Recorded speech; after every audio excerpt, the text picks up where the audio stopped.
मित्रांनो आजच्या पाटगाव मैदानात एक चांगली अशी मैत्रीपूर्ण गाडी पळाली।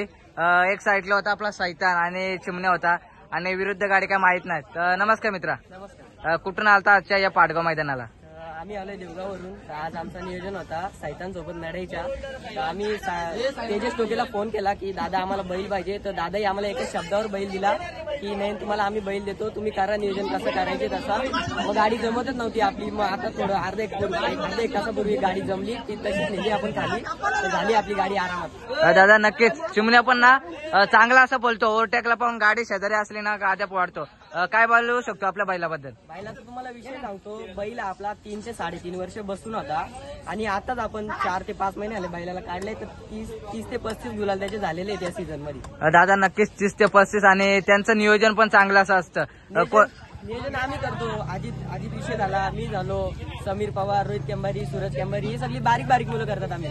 दादा नक्कीच बैलगाड्याचा नाद म्हटलं ना की वयाला अशी म्हणजे अट नसते, लहान मुलापासून तर वृद्धापर्यंत बैलगाड्याचा नाद सुरू असतो। लहानपणापासून म्हणजे आतापर्यंत आपल्या या बैलाला घरी येऊन 16 वर्ष झाल्यात।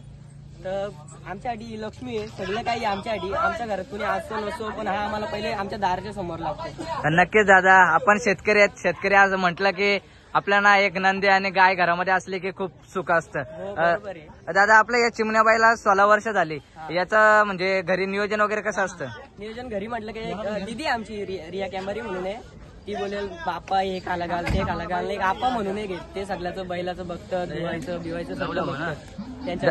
दादा याची खरेदी वगैरे कुठून गेली? याची खरेदी घोडेगाववरून झाली, बारीक होता तिथून घेतलेला। तरी साधारण किती याची म्हणजे खरेदी केली त्या कालामध्ये? त्या कालामध्ये 35,000। नक्कीच मित्रांनो बघू शकता 35,000चा नंदी, पण मालकासाठी कधी हार नाही मानत आणि तो पण हार मानत। म्हणजे अक्षरशः आम्ही पहिले बैल आम्ही दिलेला, आम्हाला थोडी तंगी होती तर आम्ही बैल दिलेला 35,000 रुपयाला दिलेला। त्याच्यानंतर बैल तिकडे खात नव्हता, तर मग त्यामुळे ते काका बोलत बैल काय खात नाही पेत नाही, मग बैल वापस आपण घरी आणला, मग तिथून वापस त्याला बिंजोडला चालू केला। दादा नक्कीच तुमचा अनमोल वेळ दिल्याबद्दल धन्यवाद।